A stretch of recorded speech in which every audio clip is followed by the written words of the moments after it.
Meet the remaster of Blackbeard, who you can actually play on the console test server on Xbox and PlayStation if you would like. And the test server should be up on Monday or Tuesday, with it then running on PC, PlayStation and Xbox for 2 weeks, with the release date of the new season being around about December 3rd. Now before we get into breaking down the new Blackbeard remaster and how he works, let's go over some of the major changes, because this is a hell of a transformative season.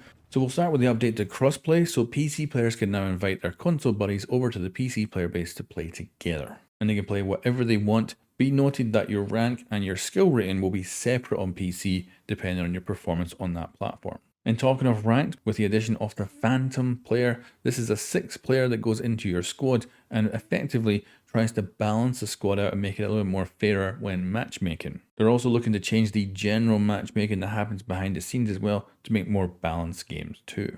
MouseTrap is also officially going 2.0 and it will now kick mouse and keyboard players over to the PC player base for 90 days. But unfortunately, they have softened this because they've also said or 100 matches. That means those cheaters will be back before those 90 days are up if they just simply play 100 matches. There's also going to be cheat match cancellation, so this will be to cancel a game when a cheater is actually detected in that game. The reputation system is also getting a full release this season, which honestly I thought I'd die of old age before that happened. And then there's a huge nerf to shields. So first of all, their melee no longer does any damage. It'll still have the knockback where it pushes the player onto the ground, but it will not damage them. And the shield break mechanic has been significantly improved, so that if you hit a shield and they get that knockback effect on them, you can then hit them again, which normally would have done nothing at all. You can now hit them again and it'll make an even worse knockback. This means Monty, standing in a doorway, can now be hit with multiple melee attacks, which will result in his shield being pushed far enough away that you can actually eliminate him. There's also the introduction of the badge system, but unfortunately it's only coming with 22 badges to begin with, and it's pretty basic stuff like eliminate players through surfaces, eliminate players while repelling, heal players, do damage with LMGs, SMGs, stuff like that. It's not particularly that interesting, but they do say they're going to add more over time, and it doesn't look like they're looking back and adding things from past stats, because it'd be kind of cool to have, like, say, a black ice icon you can put on your player card to just show you that was when you started or something like that. Now let's talk Blackbeard. So he has been remastered and he's effectively a shield operator now with a primary weapon and the ability to charge through walls. Now you might think this makes him a replacement for someone like Sledge, but in fact he can only charge 4 times total. It does not charge back up, so that's it. Unfortunately, he can't go around doing nearly as much work as Sledge, but he is able to charge through castle barricades and soft walls. And then to use his primary weapon, you have to aim down the sights. This lowers a piece of glass that is in front of his face, and he can then use his primary weapon to fire, but of course his head is revealed. The shield itself is also completely indestructible, and that's the same for the glass panel as well. And then for his loadout, he has his usual primary weapons with his Scar and his DMR, but he is losing his pistol, so there's no secondary weapon whatsoever with this new Blackbeard. He's also got claymores or frag grenades as secondary gadgets. This is the first shield operator ever to have frag grenades, and using them is actually quite incredible because you can throw them from behind the shield very safely. Now, whether or not this new Blackbeard is good, I really don't have a clue. I think it's going to be frustrating to fight against, and I'm curious how much fun it'll be to play as. Although I have had a couple of days to play with him, of course it's not in normal circumstances, so it's very hard to judge. And then we've got some additional balancing that's worth talking about. So shields, we went over that earlier, they're completely nerfed. They are no longer really offensive at all. And now the defender, just getting into melee range, should be a death sentence for the shield operator compared to what they were previously. That means a shield operator will always need backup in order to win pretty much any fight, which puts them firmly into what they're supposed to be, which is support roles. But I think this might be yet another repeat of the pendulum with shields, where they become too powerful, then they become too weak, and they never really end up in that middle ground where I would love them to be, but they never seem to make it there. Op 4 eliminated. Then we've got some big and small changes to operators. Sens is actually the one getting the biggest change, and their change is simply that Sens can switch their gadget on and off. This means the light wall that you can see, you can just switch that off.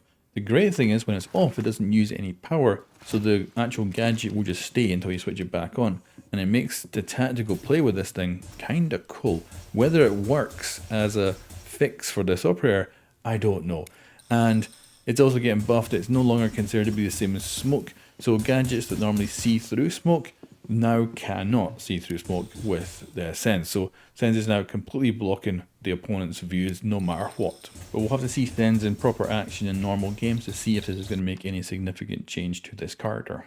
And then Ying gets probably the tiniest of change that I'm kind of surprised they even mentioned in the reveal after playing with it, because it's basically almost nothing. It's minor changes, and I really don't think it's going to have any real effect on Ying whatsoever. However, a big change is coming to Thunderbird, and this one's real simple. When you get hit by her heals from her gadgets, it will restore some of the health like it normally does, but it will also leave a passive buff on your character, which will just automatically regenerate health all the way back to full health.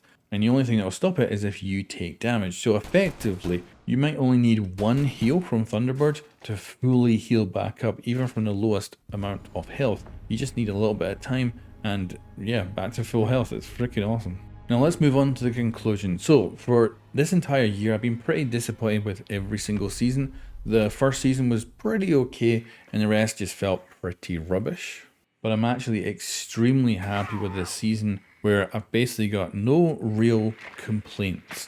Things could be better, like the badges system seems a bit weak, but it's going to get better over time. And the rest of the features are all excellent and finally coming in their full forms, like the Siege Cup, the reputation system, the MouseTrap finally actually punishing mouse and keyboard players, being able to play with your friends no matter which platform they are on, half decent balancing changes, and of course this rework to Blackbeard or remaster, which has big shoes to fill because of course it's taken up the spot of a full new operator, and I don't know yet if it's good enough to make me okay with that. Like, I want these remasters, if they're going to take up the spot of a new operator, to be exceptionally good as if they are a new operator, and this, I'm not sure if that's going to fill that gap. And then we've also got a Maestro Elite as well, which is actually now available in-game. You don't have to wait for the new season, you can get it now if you want to. And then, of course, this is the final season of Year 9. We go into Year 10 next. And that is going to be the one where I need to see that the reason there was not much content this year is because they were making a whole bunch of cool stuff for next year. So I really want to see Year 10 be this blowout year where they really have like taken basically some of the resources from the last year and just chugged it into Year 10. But of course, I could be extremely disappointed. We will see. We will get a roadmap for Year 10 probably around about February of next year. And considering how fast seasons go past, I expect we'll be there in no time, and it'll be kind of cool to just see what the Year 10 is going to hold for Rainbow Six Siege. Of course, I've been doing my series on this channel looking at old maps and the OG stuff, and it's been a lot of fun to reminisce. But I think Year 10 of Siege will be looking forward, whole new stuff, and probably not going back and doing any of the stuff that we've seen before, probably not bringing back night maps or things like that. I think it'll all be about new things. Whether that's good or bad, we'll just have to find out and wait and see.